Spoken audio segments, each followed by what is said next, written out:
Hi friends, అందరికీ నమస్కారం. అంజలి కథలకి స్వాగతం. ఈరోజు కథ పేరు క్షుద్రశక్తి. మహేంద్రపురాన్ని విక్రమవర్మ ప్రజానురంజకంగా పరిపాలిస్తున్నాడు. అతని పాలనలో ప్రజలెవ్వరూ విచారమంటే ఏమిటో ఎరుగరు. ప్రజలెప్పుడూ సంతోషంగా ఉండేవారు. విక్రమవర్మకి ఆనందవర్మ అనే కొడుకు, వశ్చల అనే కూతురు ఉన్నారు. ఆనందవర్మ సమస్త విద్యలందు సుశిక్షితుడై రాజ్యపాలనలో తండ్రికి చేదోడుగా ఉన్నాడు. వశ్చల యవ్వనవతి అయి అంతఃపురంలో చిలికత్తెల ఆటపాటలతో పొద్దు గడుపుతూ ఉండేది. ఒకనాటి సాయం సమయంలో ఆనందవర్మ మిత్రులతో ఉద్యానవనంలో విహరిస్తూ ఉండగా ఓ విచిత్రమైన పక్షి ఆయనకు దగ్గరగా వాలింది. పక్షి అందానికి ముగ్ధుడైతూ దాన్ని చేత్తో పట్టుకున్నాడు ఆనందవర్మ. ఆ పక్షి ఆనందవర్మ చేతిలో నుంచి సున్నితంగా తప్పించుకొని మెల్లగా ఎగరసాగింది. దాన్ని చూస్తూ పరిగెత్తాడు. అతన్ని అనుసరించి వచ్చారు మిత్రులు. ఆనందవర్మకి అంది అందనట్లే ఎగురుతూ చాలా దూరం తీసుకుని వెళ్ళింది ఆ పక్షి. ఎక్కడైనా దొరక్కపోదనే ఆశతో పట్టుదలగా పరిగెడుతున్నారు మిత్రులు.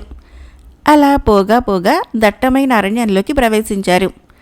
ఆ అరణ్యం మధ్య గల పర్ణశాలలోకి ప్రవేశించింది ఆ పక్షి. దాన్ని అనుసరిస్తున్న మిత్రులు కూడా అక్కడికి వచ్చారు. ఆ పర్ణశాల ప్రదేశము చాలా ఆహ్లాదకరంగా ఉంది. పచ్చని పూల మొక్కల మధ్య పులిపిల్లలు మేకలతో ఆడుకుంటున్నాయి. పాములు, ముంగిసలు ఒకదాని పక్కన ఒకటి నిద్రిస్తున్నాయి. తెల్లని కుందేళ్లు సంతోషంతో కుక్కలను రక్కుతున్నాయి. ఆ జంతువులు తమ సహజ విరోధం మాని కలిసి ఉండటం చాలా ఆశ్చర్యం కలిగించింది వారికి. క్షణకాలం తర్వాత ఆనందవర్మ, మిత్రులారా, ఈ పర్ణశాల ముందున్న వాతావరణాన్ని బట్టి, ఈ జంతువుల సౌమ్య స్నేహాన్ని బట్టి చూస్తే ఎవరో మహానుభావుడు ఈ పర్ణశాలలో ఉన్నట్లు అనిపిస్తోంది. ఆయన్ని దర్శించి ఆ అందాల పక్షిని తెస్తాను, మీరిక్కడే ఉండండి అని చెప్పి పర్ణశాలలోకి వెళ్ళాడు. పర్ణశాలలో ఎత్తైన వేదిక పైన నిలువెత్తు చండీ విగ్రహం ఉంది. ఆ విగ్రహం మెడలో మానవ కపాలహారం వేలాడుతోంది. ఎర్రని పొడుగాటి నాలుక, 4 చేతులలో త్రిశూల, ఖడ్గ, మానవ శిరస్సు ధరించి చూసేవారికి గుండె లవిసేలా ఉంది. ఆ విగ్రహం ముందుగా పులి చర్మం పైన కళ్ళు మూసుకొని తపస్సమాధిలో ఉన్న మునిపుంగవుణ్ణి చూశాడు ఆనందవర్మ. తపోభంగమైతే ఆగ్రహిస్తాడేమోనని అక్కడే నిల్చొని ఉన్నాడు. రా ఆనందవర్మ అని పిలిచాడు ఆ ముని. కళ్ళు తెరవకుండా తనొచ్చిన సంగతి గ్రహించిందే కాక తన పేరుతో పిలిచేసరికి సంభ్రమాశ్చర్యాలతో ఎనలేని భక్తి ప్రపత్తులతో నమస్కరిస్తూ ఆయన ముందుకు వెళ్ళాడు ఆనందవర్మ. మీ తల్లిదండ్రులు క్షేమమే కదా అడిగాడు మునీశ్వరుడు. మీ వంటి తపోధనులుండగా మా రాజ్యానికి మాకు క్షేమానికేం కొదువా అని నమ్రతగా చెప్పాడు ఆనందవర్మ. మంచిది. చూడు రాజకుమారా, ఈ అందాల పక్షి నిన్నిక్కడికి తీసుకుని వచ్చింది, అవునా అని అడిగాడు మునీశ్వరుడు. చిత్తం స్వామి అన్నాడు ఆనందవర్మ. వర్మ, అరణ్యాలను, జంతువులను, మునాశ్రమాలను కాపాడవలసిన బాధ్యత రాజులది. అట్టి రాజులను, వారి రాజ్యాలను, ప్రజలను ఈతి బాధల నుంచి, కరువు కాటకాల నుంచి రక్షించుటకై యజ్ఞ యాగాదులు చేయవలసిన విధి మునులది. రాబోయే కాలంలో కరువు కాటకాలు కాకుండా ఓ క్రతువు చేయి సంకల్పించాను. అందుకు నీ సహాయం అవసరం. ఎక్కడో అరణ్యాలలో ఏకాంతంగా తపస్సు చేసుకునే మాలాంటి వాళ్ళు ప్రజల మధ్యకి రావటానికి ఇష్టపడక ఈ పక్షి ద్వారా నేనే నిన్నిక్కడికి రప్పించాను. దేశ శ్రేయస్సుకు ఉపకరించే పనికి నువ్వు తప్పక సహాయపడతావని ఊహించవచ్చా అని అడిగాడు మునీశ్వరుడు. నా చేతనైనంత వరకు తప్పకుండా సహాయపడగలను అన్నాడు ఆనందవర్మ. అయితే కొన్నాళ్ళు నీ ఒక్కడివే నా వెంట ఉండి నేను చెప్పిన పనులు చేయాలి, అందుకిష్టమేనా అడిగాడు మునీశ్వరుడు. ఇష్టమే అన్నాడు ఆనందవర్మ. మాట తప్పవు గదా అడిగాడు మునీశ్వరుడు. స్వామి, మాట తప్పటము మా చంద్రవంశంలోనే లేదు అన్నాడు ఆనందవర్మ. అయితే నా వెంటరా అంటూ తన ముందున్న పూజా సామాగ్రిని జాగ్రత్త చేసి పర్ణశాల యువతలకి వచ్చి చిన్న కర్రలతో చేయబడ్డ పర్ణశాల తలుపును మూసేశాడు. ఆనందవర్మ తన మిత్రులతో, ఒకానొక మహత్కార్యం కోసము ఈ మునితో కొన్ని దినాలు ఉండాలి. మీరు రాజధానికి వెళ్ళి ఈ సంగతి మా తండ్రి గారితో చెప్పండి అని వాళ్ళను పంపించేశాడు. మునీశ్వరుడు ముందుకు నడవగా అతన్ని అనుసరించాడు ఆనందవర్మ. అలా చాలా దూరం నడిచి వెళ్తున్నారు ఇద్దరు. ఆనందవర్మ అంత క్రితమే పరిగెత్తి ఉండటం వలన కాళ్ళు ముందుకి పడకుండా ఉన్నాయి. స్వామి, మనం ఇంకా ఎంత దూరం నడవాలి అడిగాడు ఆనందవర్మ. మరి కాసేపు నడిస్తే చాలు అన్నాడు మునీశ్వరుడు. మరికొంతసేపటికి వారొక మర్రి చెట్టు దగ్గరికి చేరుకున్నారు. రాజకుమారా, ఈ చెట్టు క్రింద రాలిన ఎండుటాకులన్నీ పోగు చెయ్యి చెప్పాడు మునీశ్వరుడు. ఆనందవర్మ పోగు చేసిన ఎండుటాకుల రాశికి చెకుముకి రాళ్ల సహాయంతో నిప్పంటించాడు మునీశ్వరుడు. అవి అంటుకొని పెద్ద మంట మండుతోంది. మునీశ్వరుడు బొడ్లో నుంచి ఏదో కొంత విభూది లాంటి పదార్థము మంటలో వేసి కొన్ని మంత్రాలు చదివాడు. మంటలు ఆకాశాన్నంటే విధంగా పెద్దవయ్యి రెండుగా చీలిపోయాయి. పెట్టె మూత తెరిచే విధంగా మంటల మధ్య తలుపు తెరుచుకుంది. ఇదంతా ఆశ్చర్యంగా చూస్తున్న ఆనందవర్మతో, నా వెంటరా అంటూ లోన ఉండే మెట్ల మీదుగా క్రిందికి దిగసాగాడు ముని. అతన్ని అనుసరించాడు ఆనందవర్మ. గాఢాంధకారమైన ఆ సొరంగ మార్గంలో చేతులతో గోడను తడుముతూ సుమారు 200 మెట్లు దిగగానే వెలుగు కనిపించింది. కొద్ది దూరం దిగగానే మెట్లు అంతమయ్యి కాళ్లకు భూమి తగిలింది. కానీ కళ్ళు మిరిమిట్లు గొలిపే కాంతి చూడలేకపోతున్నాడు ఆనందవర్మ. కొద్దిసేపు కళ్ళు మూసుకున్నాడు. మళ్లీ చూశాడు. వెలుగు తగ్గలేదు. కళ్ళ పైభాగంలో చెయ్యి అడ్డు పెట్టుకొని నడుస్తున్నాడు. వారు వెళుతున్న మార్గానికి ఇరువైపులా పెద్ద పెద్ద గోపురాలున్నాయి. అవన్నీ కంచుతో నిర్మించబడ్డాయి. సూర్యరశ్మి వాటిపై పడి కళ్ళు మిరిమిట్లు కొలిపేలా మెరుస్తున్నాయి. కొంతసేపలా వారు నడిచి పెద్ద ఆలయంలోకి ప్రవేశించారు. మునీశ్వరుడు ఆలయంలో ఎడమ పక్కనున్న గదిని చూపుతూ, ఆనందవర్మ, ఈ గదిలో నువ్వు విశ్రాంతి తీసుకో, రేపు ఉదయాన్నే యజ్ఞం ప్రారంభిద్దాము అని చెప్పి మరో గది వైపుకు వెళ్ళిపోయాడు. ఆలయ గర్భగుడి విశాలంగా ఉంది. అందులో తూర్పుకి ఎదురుగా నిలువెత్తు విగ్రహం ఉంది. ఆ విగ్రహానికి ముందు హోమగుండము, దాని పక్కగా సమిదలు పొయ్యి, మరికొన్ని పూజా ద్రవ్యాలు సిద్ధం కానివ్వబడ్డాయి.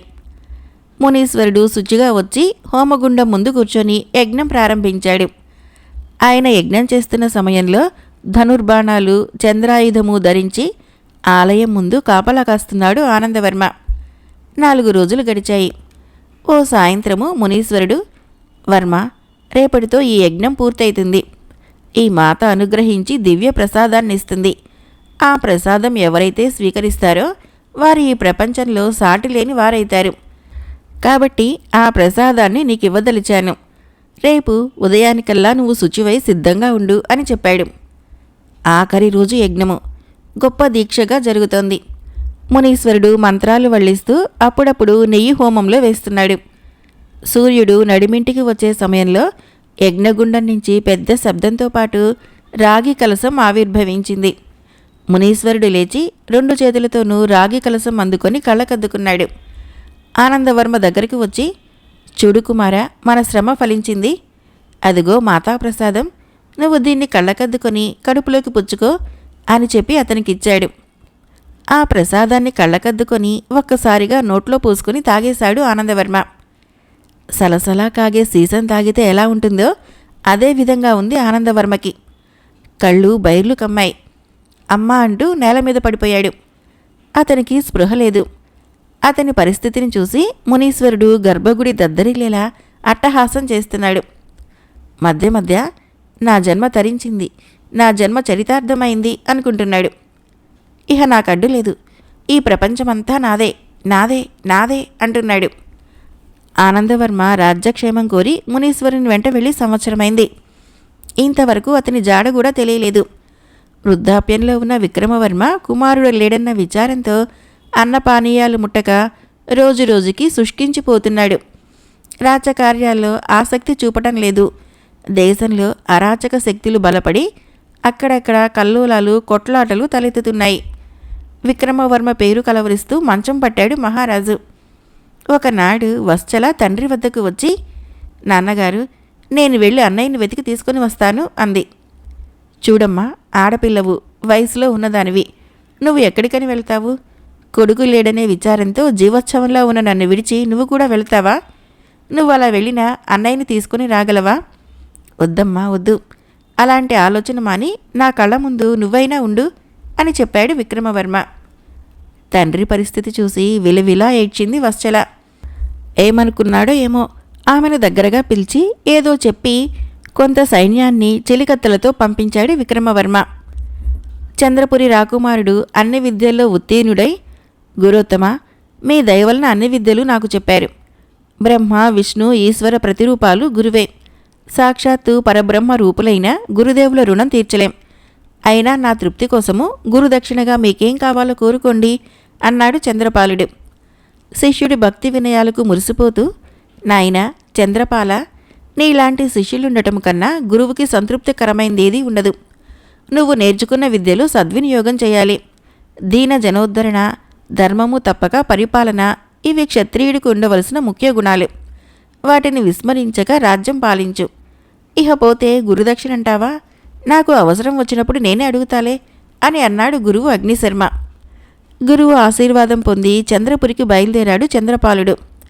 తనకు జన్మనిచ్చిన తల్లిదండ్రులని, మాతృదేశాన్ని చూడాలన్న కోరికతో గుర్రాన్ని వేగంగా పరిగెత్తిస్తున్నాడు చంద్రపాలుడు. బాటకి ఇరువైపులా ఉన్న పచ్చని పొలాల్ని, ప్రకృతి రమణీయంగా ఉన్న తోటల్ని చూస్తూ ఉంటే ఎంతో సంతోషంగా ఉంది అతనికి. ఎంతో వేగంగా వెళుతున్న గుర్రము ఒక్కసారిగా నిలబడి ముందు కాళ్ళు రెండు పైకెత్తి సకిలించింది. ఈ హఠాత్ సంఘటనకు వెనక్కి పడబోయిన చంద్రపాలుడు గట్టిగా కళ్ళెం పట్టుకున్నాడు. గుర్రం ఎందుకలాగింది అనుకుని నలుదిశలా పరికించాడు. తనకి కొద్ది దూరంలో భయంకరమైన వింత జంతువేదో తమ వైపుకు రావటం చూశాడు. ఓహో, తనకంటే ముందే అశ్వం దాన్ని చూసింది, అందుకే ఆగిపోయిందని నిర్ధారణ చేసుకున్నాడు.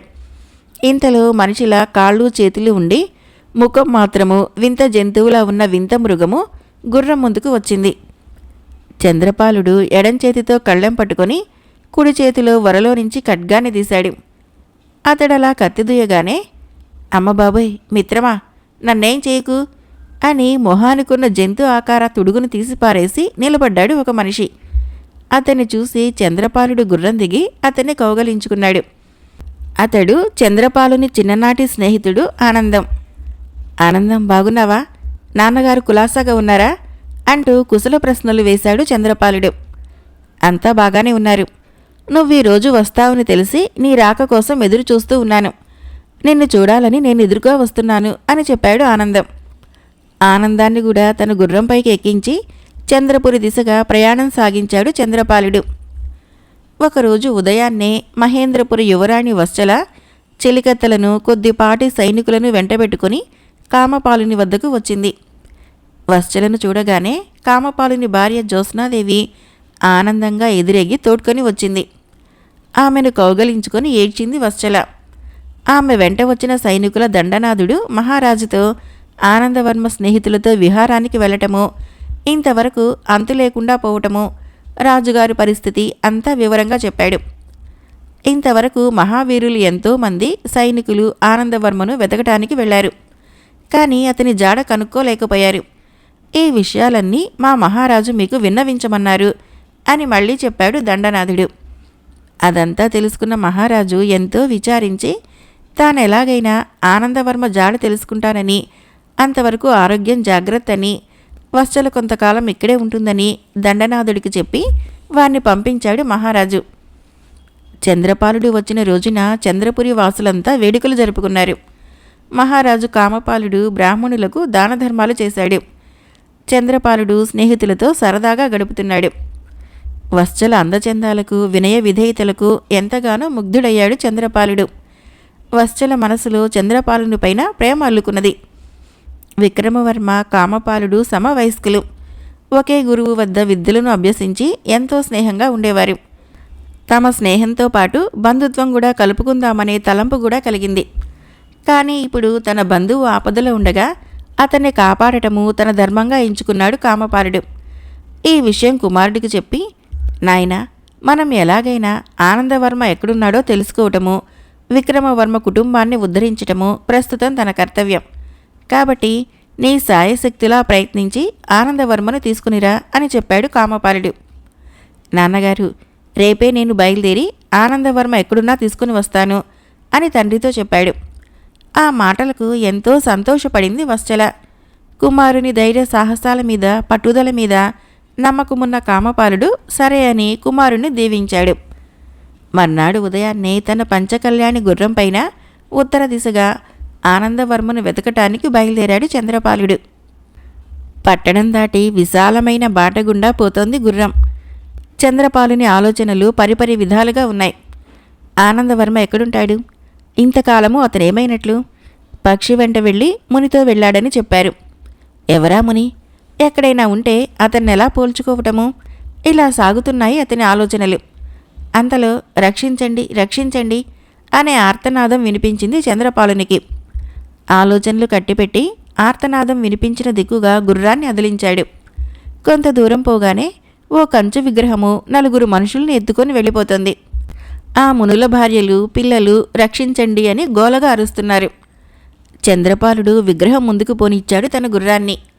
గుర్రం పక్కనుంచి వెళుతోంది కంచు విగ్రహం. ఆగు అని గట్టిగా అన్నాడు చంద్రపాలుడు. తనని కాదన్నట్లుగా నడుస్తోంది ఆ విగ్రహం. గుర్రాన్ని తిప్పి మళ్ళీ విగ్రహం ముందుకు పోనిచ్చాడు చంద్రపాలుడు. వరలో నుంచి కత్తి దూసి విగ్రహం గుండెకు ఆనించాడు.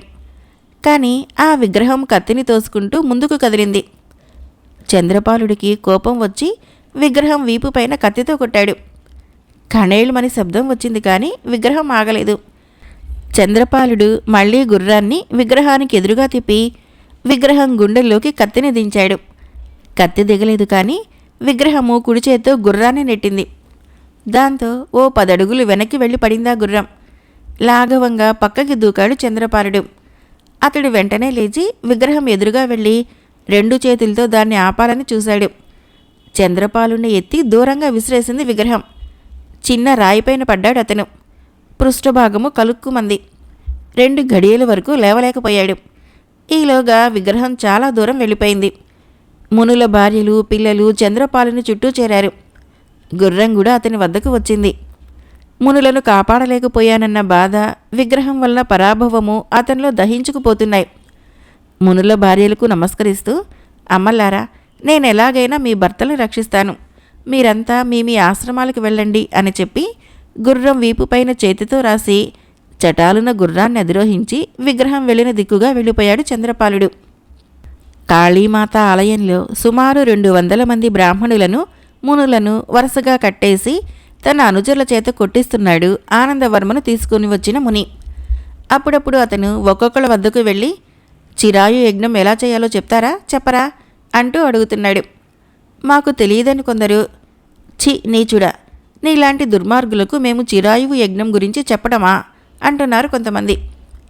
చంద్రపాలుడు కంచు విగ్రహం వెళ్ళిన దిక్కుగా ఎంత దూరం వెళ్ళినా దాని జాడ తెలియలేదు. ఆ మార్గము తన గురువు యొక్క ఆశ్రమానికి దగ్గరని గ్రహించాడు. అది ఒకందుకు మంచిదే అనుకుని అగ్నివర్మ ఆశ్రమానికి వెళ్ళాడు చంద్రపాలుడు. అగ్నివర్మ చుట్టూ మునికాంతలు చేరి తమ భర్తలను కంచు విగ్రహం ఎత్తుకుని వెళ్ళిన సంగతి చెప్పి వారిని కాపాడమని ఆయన్ని ప్రార్థిస్తున్నారు. అట్టి సమయంలో ఆశ్రమానికి వచ్చిన చంద్రపాలుణ్ణి చూసి, రానాయనా, నీకు కబురు పంపుదామని అనుకుంటున్నాను, ఇంతలో నువ్వే వచ్చావు అన్నాడు అగ్నివర్మ. గురువుగారిని కంచు విగ్రహాన్ని గురించి, ఆనందవర్మను గురించి అడుగుదామనుకుంటున్న చంద్రపాలునికి తనకి కబురు ఎందుకు పెడదామనుకున్నారో, తన నుండి ఏం అవసరమో ముందుగా తీర్చాలనుకుని ఏమీ అడగలేదు చంద్రపాలుడు. అగ్నిశర్మ చంద్రపాలుని ఉద్దేశించి, రాకుమారా, ఆనాడు నాకు ఇస్తానన్న గురుదక్షిణ ఈనాడు నాకు అవసరం వచ్చింది, ఇస్తావా అని అడిగాడు. మహాత్మా, అది ఎట్టిదైనా సరే ఇస్తాను, అడగండి అన్నాడు. చంద్రపాల, క్రూర మృగాల వలన ఏ కొద్ది మందికో ఎక్కడో కష్టం కలుగుతుంది. కానీ దుర్మార్గుల వలన అందరికీ అన్ని వేళలా కష్టాలొస్తాయి. అట్టి క్రూరులు ఎవరైనా సరే వారిని విడిచిపెట్టకూడదు. నేను కోరే గురుదక్షిణ ఒక దుర్మార్గుణ్ణి శిక్షించటమే అన్నాడు అగ్నిశర్మ.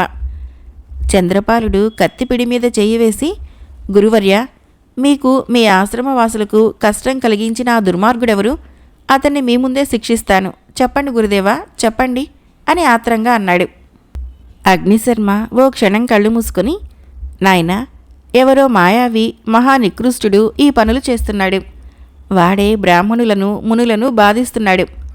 వాడెక్కడుంటాడో తెలియదు గాని వాని మంత్రతంత్రాలని ఎదుర్కొనేందుకు నీకొక మహామంత్రాన్ని ఉపదేశిస్తాను అని చెప్పి ఆశ్రమంలోకి వెళ్ళి చంద్రపాలుడు శుచి అయి రాగానే అతని చెవిలో ఉపదేశం ఏదో చేసిన అగ్నిశర్మ తర్వాత, నాయనా, ఇది గాయత్రి మహామంత్రం.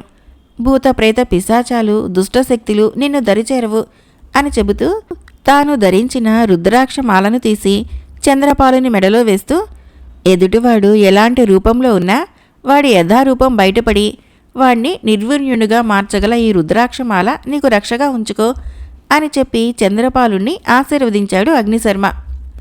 గురువుగారు ఆజ్ఞాపించిన పనిని నెరవేర్చడానికి బయలుదేరాడు చంద్రపాలుడు. మార్గమధ్యంలో అతని మిత్రుడు ఆనందం సైన్యాన్ని వెంటబెట్టుకుని ఎదురయ్యాడు. మిత్రమా, నిన్ను వెతుక్కుంటూ వస్తున్నాను. మనకి అవసరమని సైన్యాన్ని కూడా తీసుకుని వచ్చాను అన్నాడు. అందుకు చంద్రపాలుడు, మిత్రమా, సైన్యం అవసరం లేదు, నేనొక్కడనే సాధిస్తాను. నువ్వు కూడా రాజధానికి వెళ్ళమని అనగానే, రాకుమారా, సైన్యం అక్కర్లేకపోతే పోయేగాని నేను మాత్రం నీతోనే వస్తాను అని మారాన్ చేశాడు ఆనందం. మరిక తప్పదని సైన్యాన్ని వెనక్కి పంపి ఆనందంతో కలిసి ముందుకు కదిలాడు చంద్రపాలుడు. వారలా కొద్ది దూరం వెళ్ళగానే నలుగురు మనుషుల్ని ఎత్తుకొని విగ్రహం వెళ్ళటం కనిపించింది. అదుగో భూతం వాళ్ళని ఎత్తుకొని పోతుంది అని గట్టిగా అరిచాడు ఆనందం. ఉష్, అరవమాక అని అతను నోరు నొక్కి విగ్రహం వెనగ్గా సాగారు చంద్రపాలుడు ఆనందం.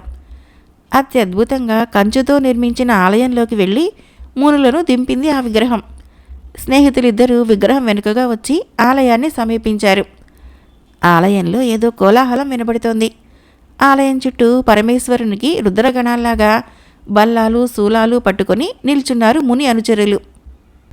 అంతలో విగ్రహం బయటికి వచ్చి సింహద్వారం ఎదురుగా అటు ఇటు పచార్లు చేయసాగింది. చంద్రపాలుడు ఆనందం చేయి పట్టుకొని ఎవరికీ కనిపించకుండా గోడవారగా సింహద్వారం వైపే చూడసాగాడు. విగ్రహం వీరివైపు వచ్చి మళ్ళీ వెనక్కి తిరగగానే దాని వెనకగా వెళ్ళి సింహద్వారంలో దురదామనుకుంటున్న వారికి అట్నుంచి హఠాత్తుగా తిరిగింది విగ్రహం. కత్తి దూసి నిల్చున్నాడు చంద్రపాలుడు. అది చెయ్యి విరిసింది. అతని పక్కకు జరిగాడు కానీ ఆనందం దొరికిపోయాడు. దాని పట్టుకి ఆనందం గిలగిలా కొట్టుకుంటూ అరవసాగాడు. ఆ అరుపులకి ముని అనుచరులు శూలాలతో వీరి వైపుకు రాసాగారు. ఆయుధాలతో కంచె విగ్రహము లొంగదని తెలిసిన చంద్రపాలుడు తన మెడలోని రుద్రాక్షమాలను తీసి గాయత్రీమాతను ప్రార్థించి విగ్రహంపైకి విసిరాడు. అది సరిగ్గా విగ్రహం పైన పడింది. ముని అనుచరులు చంద్రపాలుని పైన శూలాలు విసిరగా కత్తి దూసి వాటిని తప్పించుకొని వారితో యుద్ధానికి తలపడ్డాడు. రుద్రాక్షమాల తలపై పడ్డ 5-6 క్షణాల్లో విగ్రహము రాజకుమారుడిగా మారిపోయింది. ఆనందము ఈ వింతకు ఆశ్చర్యపోతూ, చూడు నాయనా, విగ్రహం నుంచి మనిషిగా మార్చిన మా చంద్రపాలుణ్ణి వారంతా ఎదుర్కొంటున్నారు, అతనికి సహాయం చెయ్యి అనగానే అటువైపుగా చూశాడు ఆ రాకుమారుడు. చక్రవ్యూహంలో వాళ్ళ మధ్య యుద్ధం చేస్తున్న చంద్రపాలుణ్ణి చూసి తాను వరరించి కత్తిని దూసి వాళ్లపైకి లంఘించాడు ఆ రాజకుమారుడు. కొంతమంది ప్రాణాలు కోల్పోగా మరికొంతమంది అంగవిహీనులు కాగా మిగిలిన వారు పారిపోయారు. అంతలో మహాభయంకరుడైన మాయావి చంద్రపాలుణ్ణి ఎదుర్కొన్నాడు. చంద్రపాలుడు తలపడుతూనే, ఆనందం, లోన ఉండే మునుల కట్లు విప్పు అని చెప్పగానే రెండో రాజకుమారుడు ఆనందము అక్కడ బంధింపబడిన బ్రాహ్మణుల మునుల కట్లు విప్పారు. మాయావి చంద్రపాలుడు మహాభయంకరంగా యుద్ధం చేస్తున్నారు. చంద్రపాలుడు ఖడ్గ విద్య నైపుణ్యం చూపుతూ శక్తినంతా కుడి చేతిలోకి తెచ్చుకొని ఒక్కసారిగా కత్తి విసిరాడు. ఆ ఊపు తట్టుకోలేక మాయావి చేతిలోని కత్తి ఎగిరి అవతల పడింది. అంతలో వాడు జై చండి అని చెయ్యెత్తగానే త్రిశూలం చేతిలోకి వచ్చింది. దాన్ని వెంటనే చంద్రపాలుని వైపుకు విసిరాడు. చంద్రపాలుడు గాయత్రీదేవిని ప్రార్థించగా తన వైపుకు వచ్చిన త్రిశూలము వెనుదిరిగి మాయావి వైపుకు వెళ్ళింది. ఆశ్చర్యంతో వాడు దాన్ని పట్టుకున్నాడు. తర్వాత ఎన్నో మాయలు చంద్రపాలుడిపైన ప్రయోగించాడు. కానీ అవన్నీ గాయత్రీదేవి అనుగ్రహం వలన చంద్రపాలుని ఏం చేయలేకపోయాయి. చంద్రపాలుడు మాయావిని బంధించాడు. మునుల్ని బ్రాహ్మణుల్ని మాయావిని వెంటబెట్టుకుని అగ్నిశర్మ వద్దకు వచ్చాడు చంద్రపాలుడు రెండో రాజకుమారుడు. దారిలో రెండో రాకుమారుడి చరిత్ర తెలుసుకొని అతనే తాను వెదుకుతూ వచ్చిన ఆనందవర్మాన్ని గ్రహించాడు. ఎవ్వరూ ఏమీ చేయలేని విధంగా మంత్రమహత్యంతో ఆ మాయావి యజ్ఞఫలాన్ని ఆరగింపజేసి విగ్రహంలా మార్పించి తన పనులు చేసుకున్నాడని గ్రహించాడు. అటు పిమ్మట రాజ్యాన్ని చేరిన చంద్రపాలుడు తన మనసు దోచిన వత్సలకు ఆమె అన్నైన ఆనందవర్మను అప్పగించగా తన అన్నతో పాటు ఆనందంగా రాజ్యానికి వెళ్ళింది వత్సల. ఓ శుభముహూర్తంలో క్షుద్రశక్తిని అరికట్టి తన కుమారుణ్ణి కాపాడిన చంద్రపాలుణ్ణి అల్లుడిగా చేసుకున్నాడు మహారాజు విక్రమవర్మ. రంగరంగ వైభవంగా చంద్రపాల వత్సలల వివాహం జరిగింది. కథ అయిపోయింది. ఫ్రెండ్స్, నా కథలు నచ్చినట్లయితే మన ఛానల్ని తప్పకుండా సబ్స్క్రైబ్ చేయండి. లైక్ చేయండి, షేర్ చేయండి, కామెంట్ చేయండి. Thank you.